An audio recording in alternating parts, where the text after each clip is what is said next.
पतंग जैसे उड़ती हो तुम आसमान में, अरे एटीट्यूड हाई है तुम्हारा इस जहान में। पतंग जैसे उड़ती हो तुम आसमान में, एटीट्यूड हाई है तुम्हारा इस जहान में। आज तुमको छोड़ेंगे ना देसी छोरे पीछे पड़े, उंगली भी कोई लगा ना पाया। आए तेरे जैसे बड़े, अच्छा। आए तेरे जैसे बड़े, आए तेरे जैसे बड़े। ता सुना का रंग देंगे, रंग देंगे, रंग देंगे खड़े खड़े, रगड़ देंगे खड़े खड़े, रंग देंगे खड़े खड़े, रगड़ देंगे खड़े खड़े।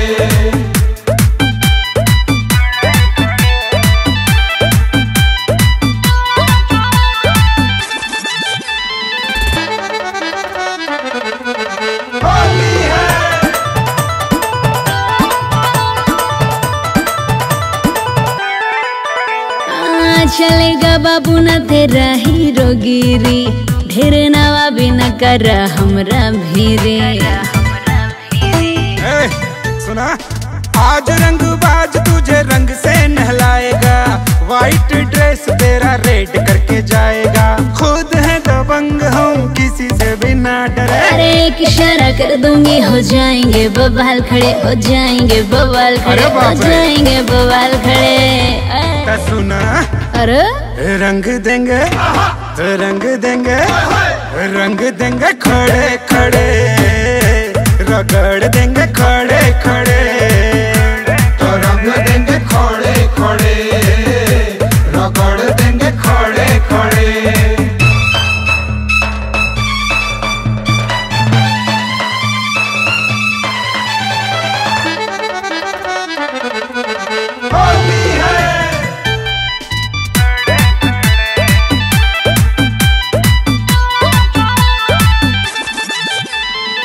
प्रिंस प्रियदर्शी है तुझसे ये अर्जी, रंगवा से मुझको होता है एलर्जी, समझे?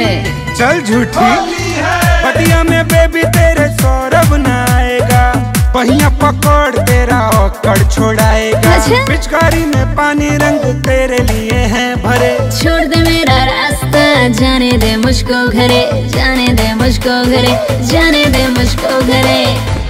सुना अरे अरे रंगवाला, रंगवाला, रंगवाला आज खड़े खड़े, कि छोड़ दे चल के घरे। रंगाई गलू खड़े खड़े, अब छोड़ो भी ना। बड़े बड़े, रंगाई गलू खड़े खड़े, कतरालू बड़े बड़े।